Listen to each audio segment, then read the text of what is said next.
तुलसी विवाह।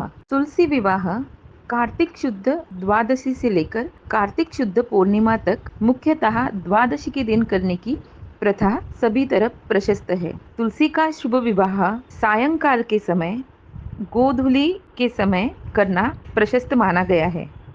सायंकाल के समय में तुलसी वृंदावन सजाकर जैसे शादी की तैयारियां होती है उसी तरह से पूरा आंगन, पूरा मंडप सुशोभित करना होता है।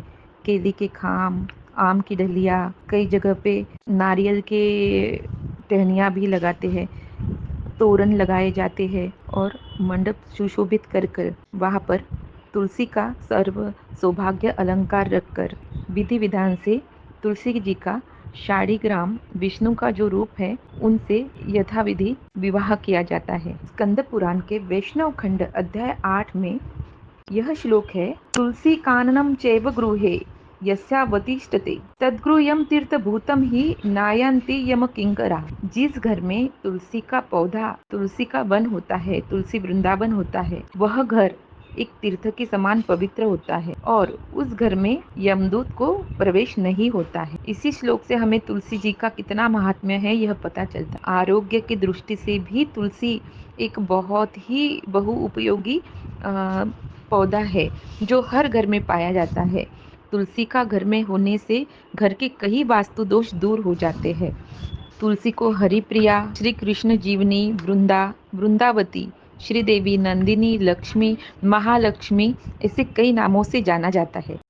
तुलसी विवाह की प्रथा शास्त्रानुसार और पौराणिक कथाओं स्कंद पुराण, पद्म पुराण, भागवत कई जगह पे कथानुसार वृंदा नामक स्त्री जिसका विवाह दैत्यराज जालंधर से हुआ था, जो कि दैत्यराज जालंधर बहुत ही आसुरी प्रवृत्ति वाला व्यक्ति था। वृंदा भगवान विष्णु की परम भक्त और पतिव्रता धर्म, इन दो चीजों के कारण जालंधर अजय बन गया था, जिसे हराने में देवता असमर्थ थे। तब भगवान विष्णु ने जालंधर रूप धारण कर वृंदा का पतिव्रता धर्म भंग कर दिया। इसी के कारण जालंधर अपनी शक्ति खो बैठा और युद्ध में भगवान शिव द्वारा युद्ध में मारा गया। इससे दुखी होकर वृंदा ने, कई जगह पर कहते हैं, वृंदा ने विष्णु को शाप दिया कि उन्हें भी पत्नी वियोग सहना पड़ेगा और पृथ्वी पर जन्म लेना पड़ेगा। और तभी वृंदा ने अपना देह त्यागा और वह तुलसी रूप में प्रकट हुई। कई जगह पे ऐसा भी कहा है कथानुसार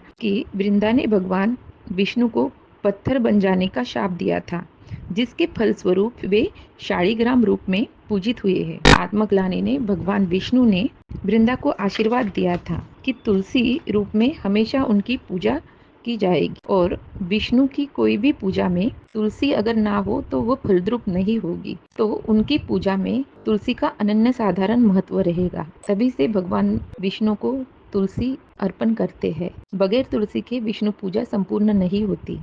कार्तिक शुक्ल एकादशी से पूर्णिमा तक जब भी कोई तुलसी का विवाह विष्णु रूप शालिग्राम के साथ करेगा, उनकी सभी मनोकामनाएं पूर्ण होगी, ऐसा आशीर्वाद स्वयं भगवान विष्णु ने दिया हुआ है। तभी से यह प्रथा चली आई है कि हर घर में दिवाली के बाद में यह तुलसी विवाह होता है और इसी के बाद में सारे मंगल कार्य शुरू होते हैं। कहते हैं कि जिस भी दाम्पत्य के शादीशुदा जीवन में कुछ प्रॉब्लम्स है या शादी होने में दिक्कत है, उन्होंने ज़रूर ही तुलसी विवाह करना चाहिए।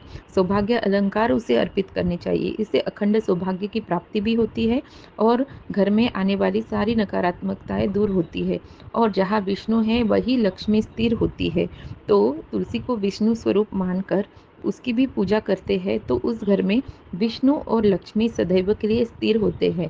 तो यह बहुत ही सरल सा उपाय है लक्ष्मी प्राप्ति और विष्णु प्राप्ति के लिए। आप सभी को तुलसी विवाह की ढेर सारी शुभकामनाएं। ऐसे ही पौराणिक कथाएं, उसके पीछे का रहस्य और ढेर सारी इन्फॉर्मेशन के लिए प्राची वास्तु आप हमें फॉलो करिए फेसबुक, इंस्टाग्राम और नीचे दिए हुए नंबर पर एस्ट्रो, वास्तु और स्पिरिचुअल कंसल्टेशन के लिए आप हमें कांटेक्ट कर सकते हैं। धन्यवाद।